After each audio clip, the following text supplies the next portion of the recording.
President Trump used his first State of the Union address to praise Americans and the impact of his presidency. This, in fact, is our new American moment. There has never been a better time to start living the American dream. The president touted the growing economy and highlighted tax cuts and other changes from his first year in office. Mr. Trump also condemned criminals who are immigrants, deadly gang violence, and the opioid drug epidemic, and he challenged Congress to pass immigration reform.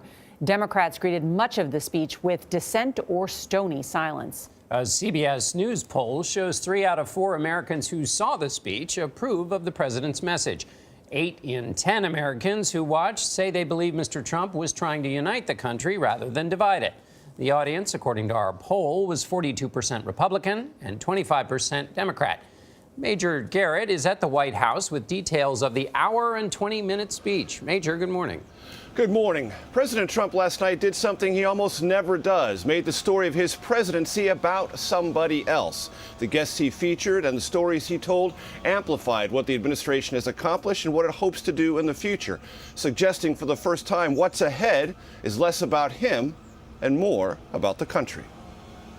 The state of our union is strong because our people are strong.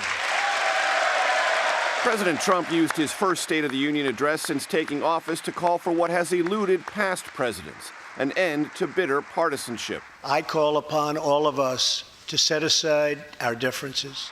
Mr. Trump called for compromise on immigration reform with echoes of campaign rhetoric. Open borders have allowed drugs and gangs to pour into our most vulnerable communities. He recognized the parents of 2 teenagers slain by MS-13 gang members. 320 million hearts are right now breaking for you. And called family-based immigration a dangerous loophole that should be scrapped. A single immigrant can bring in virtually unlimited numbers of distant relatives.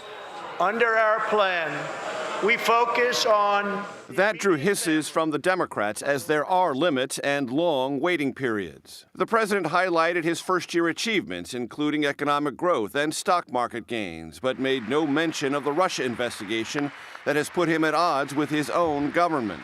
Americans love their country, and they deserve a government that shows them the same love and loyalty in return. He suggested federal employees who showed otherwise could be penalized. So tonight I call on Congress to empower every cabinet secretary with the authority to reward good workers and to remove federal employees who undermine the public trust or fail the American people. The president also tackled North Korea, citing 2 cases of Kim Jong-un's human rights abuses, including the imprisonment and mistreatment of American Otto Warmbier, who died shortly after returning to the U.S.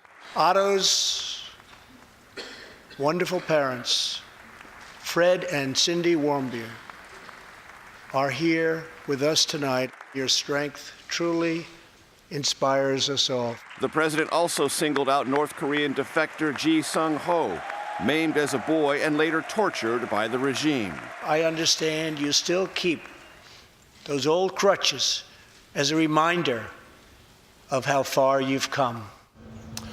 Congressional Republicans know they will run for re-election up against President Trump's low personal approval ratings, and last night's speech was specifically designed to give them space, if they need it, to say they identify with the Americans who represent the president's policies and not necessarily himself.